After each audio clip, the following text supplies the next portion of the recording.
Have you ever wondered what makes a piece of paper or a coin valuable? It's a fascinating question, isn't it? You see, currency is more than just paper, metal, or digital code. It's a symbol of trust, an agreement between all of us that these items hold a certain value. And this agreement is what powers the complex engine of our global economy. From the dawn of civilization, we humans have been on a relentless quest to perfect our systems of trade. We started with simple barter, trading goods for goods. But as our societies grew more complex, so did our needs. We needed a way to quantify value, and thus, the concept of currency was born. The first currencies were often objects of inherent value like gold or silver. Over time, we moved to coins, imprinted with the faces of monarchs and rulers, a testament to their power and influence. Then came paper money, a more convenient alternative to heavy coins. Developed in ancient China, this innovation quickly spread across the globe, transforming the way we trade and interact. Today, we're witnessing yet another evolution of currency. The advent of the digital age has brought us cryptocurrencies, digital tokens that exist solely in the realm of ones and zeros. They're challenging our traditional understanding of money, offering a decentralized, borderless alternative to conventional currency. But what exactly makes these currencies valuable? Why does a single dollar or a Bitcoin hold the value that it does? To understand that, we need to delve deeper into the world of economics, exploring concepts like inflation, economic stability, and global market forces. In the upcoming segments, we'll be diving into the intricate mechanisms that determine the value of different currencies, the fascinating process of printing money, and the unique dynamics of cryptocurrencies. We'll also examine the systems of control and regulation that govern these currencies, and glimpse into the future of money. So buckle up for a thrilling journey into the world of coins, cash, and cryptos. Remember, a currency's value isn't in the paper, coin, or digital code, but in our collective belief in its worth. Why does a dollar differ from a euro or a yen in value? You might have pondered over this question at some point. Well, let's dive into the fascinating world of currency values to find out. Imagine the world economy as a massive international marketplace. Each country brings its own currency to this marketplace, just like you'd bring apples or oranges to a local farmer's market. But instead of haggling over fruit, countries are negotiating the worth of their currencies. This is what we call the foreign exchange market, or Forex for short. The value of a currency, like the price of apples, is determined by supply and demand. If a country's economy is strong and stable, there's a high demand for its currency. People want to invest in that country, buy its goods and services, which they typically have to pay for in the country's own currency. This increases the currency's value. On the other hand, if a country's economy is shaky, people might hesitate to invest or do business there. This reduces the demand for its currency, and consequently its value. This is what we refer to as economic stability influencing currency values. Inflation also plays a big part in this seesaw of currency values. If a country has low inflation, the purchasing power of its currency is relatively stable. This makes the currency more attractive, pushing its value up. Conversely, a country with high inflation sees its currency value drop as the purchasing power decreases. Global market forces, such as interest rates and geopolitical events, also sway the value of currencies. Higher interest rates can attract foreign investors looking for the best return on their money, which can boost a currency's value. However, political instability or economic sanctions can deter investors, causing a currency's value to fall. So, the value of a currency is not a fixed entity, but a dynamic one, constantly influenced by a myriad of factors. It's like a seesaw that's continually tipping back and forth based on the weight of economic conditions, inflation, and global market forces. So the next time you see exchange rates fluctuating, you'll know it's not just numbers playing around. Ever thought how money comes into existence in the first place? Let's delve into the fascinating world of currency creation. It's not just about printing presses and ink, but a complex dance of economics, security, and technology. The process begins with central banks, the choreographers of the financial ballet. They decide when to inject new money into the economy. It's a delicate balancing act, you see. Print too little, and economic growth could stall. Print too much, and inflation could skyrocket. So the central banks, like a maestro, must strike the right chord. Now, onto the actual printing part. It's not as simple as hitting print on your home computer. Money needs to be durable, difficult to counterfeit, and, well, feel like money. That's why central banks use high-quality cotton paper or polymer substrate, not your regular printer paper. The ink isn't ordinary either. It's magnetic, changes color, and even glows under UV light. These are just a few of the many security features that make counterfeiting extremely challenging. Once the banknotes are printed, they are meticulously checked for any imperfections. Only the flawless ones make the cut. They are then bundled up, ready to be distributed to commercial banks, and eventually to the pockets of individuals like you and me. But the process doesn't end there. Old, worn-out banknotes are regularly taken out of circulation and destroyed, making room for the fresh ones. This cycle of creation and destruction ensures that our money stays in tip-top shape. So you see, printing money is not just about physical creation. It's a continuous cycle that keeps our economy humming along.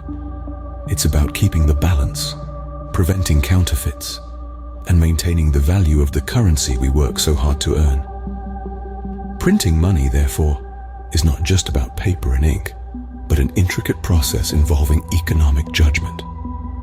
With this understanding, we can better appreciate the complexities of our financial system and the invisible forces shaping our everyday transactions. But what about Bitcoin and other cryptocurrencies? Are they any different? Cryptocurrencies, the digital doppelgangers of traditional money, are indeed a different breed. These are not just digital forms of cash, but a revolution in how we perceive and use money. At the heart of each cryptocurrency lies a technology called blockchain.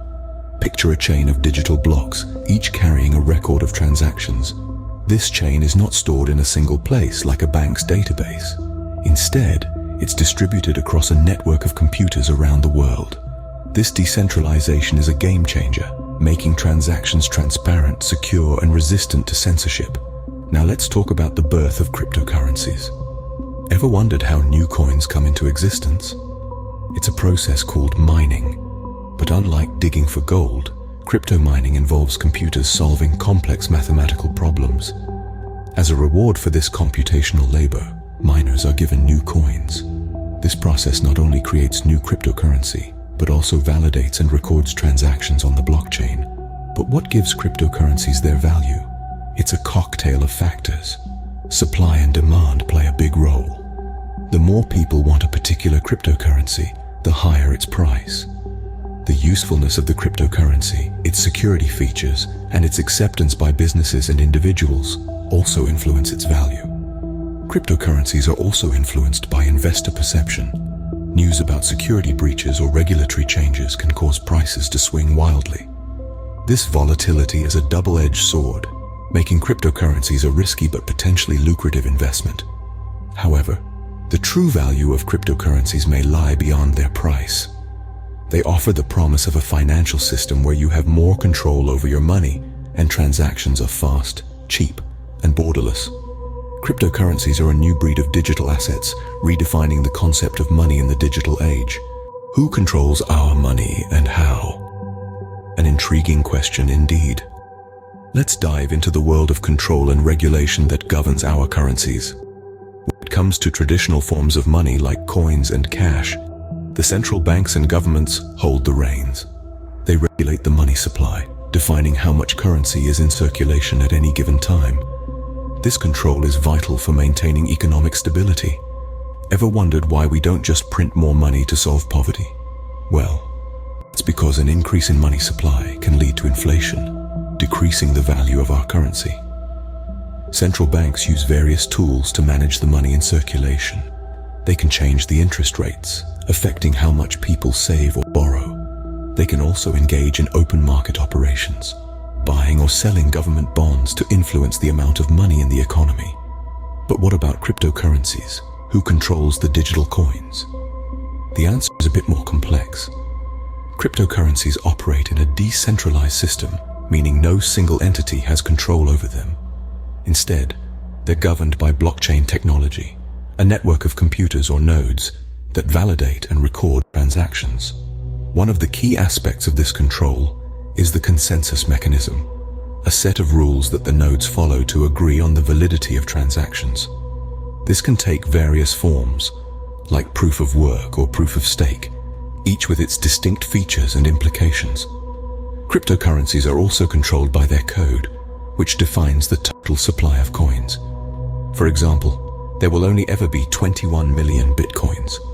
This hard cap is coded into the Bitcoin protocol, and it can't be changed without the agreement of the majority of the network. While traditional currencies are regulated by centralized entities, cryptocurrencies are regulated by decentralized networks and consensus mechanisms. It's a fascinating contrast, isn't it? In the world of currencies, control is as crucial as the currency itself. Each system has its unique approach, reflecting the complexity and diversity of our financial world. So, the next time you use money, take a moment to appreciate the intricate systems that govern its flow. What does the future hold for currencies? Well, the crystal ball may be a bit fuzzy, but there are some trends and innovations we can see shaping the horizon. For starters, we're witnessing the rise of digital currencies issued by central banks, often called central bank digital currencies or CBDCs. They're like the digital version of their physical counterparts, but with the added benefits of convenience and security. Imagine your dollar bills or euros, but in a digital wallet. In China, for instance, the digital yuan is already being trialed, while the European Central Bank is exploring the idea of a digital euro. The United States Federal Reserve is also researching a potential digital dollar. This trend is a clear indication that the world of currencies is moving towards a more digital, possibly cashless future. But it's not all smooth sailing. The rise of digital currencies brings its own set of challenges. Privacy concerns, technology infrastructure, and digital literacy are just a few of the hurdles to cross. And let's not forget about the potential impact on traditional banking systems. If everyone starts keeping their money in digital wallets, what happens to the good old bank down the street? Cryptocurrencies, too, are evolving rapidly. From Bitcoin and Ethereum to a whole new generation of altcoins, the crypto market is expanding and innovating at breakneck speed. We're seeing advancements in blockchain technology, with concepts like DeFi, or decentralized finance, and NFTs, or non-fungible tokens, shaking up the financial landscape. But again, this brave new world comes with its own set of challenges. Regulatory issues, market volatility, and energy consumption are just some of the obstacles that cryptocurrencies need to overcome to gain wider acceptance. So what can we expect from the future of money? Well, it's likely to be digital, decentralized, and more user-centric. It will continue to evolve, driven by technological progress and the ever-changing needs of its users. The future of money may seem uncertain and complex, but it certainly promises to be exciting. So, what did we learn today? We embarked on a fascinating journey, navigating the diverse world of modern currency systems. From coins and cash to cryptos, we uncovered the alchemy that gives these mediums of exchange their value. We began with understanding why different currencies bear varying values. It's not just about the numbers on a piece of paper or a coin, but a complex interplay of factors such as economic stability, inflation, and global market forces that determine the worth of a currency. Next, we delved into the intricate process of printing money. We learned how central banks introduce new currency into circulation, and how the security features on these notes and coins help keep our economies secure. Furthermore, we explored the impact of currency supply on the economy, a delicate balancing act that can make or break a nation's financial health. Then we ventured into the cryptoverse. We demystified the concept of cryptocurrencies and how they operate on blockchain technology. We also discussed their decentralized nature and the mining process that brings these digital currencies into existence. We learned how the volatility of cryptocurrencies is influenced not only by demand and supply, but also by technological changes and regulatory news. Next, we examined the regulation and control of these currencies. While traditional currencies are regulated by governments and central banks, cryptocurrencies operate in a decentralized manner, regulated by blockchain, consensus mechanisms, and the collective agreement of their users. Finally, we looked into the future, exploring emerging trends like digital currencies issued by central banks. We also addressed the potential challenges and innovations that are shaping the future of currency systems, reminding us that the world of money is ever evolving. In essence, we've learned that understanding the currency systems is as much about understanding the world around us as it is about finance. It's about economics, politics, technology, and so much more. Remember, understanding the alchemy behind currencies is the first step towards financial literacy. Until next time, keep exploring.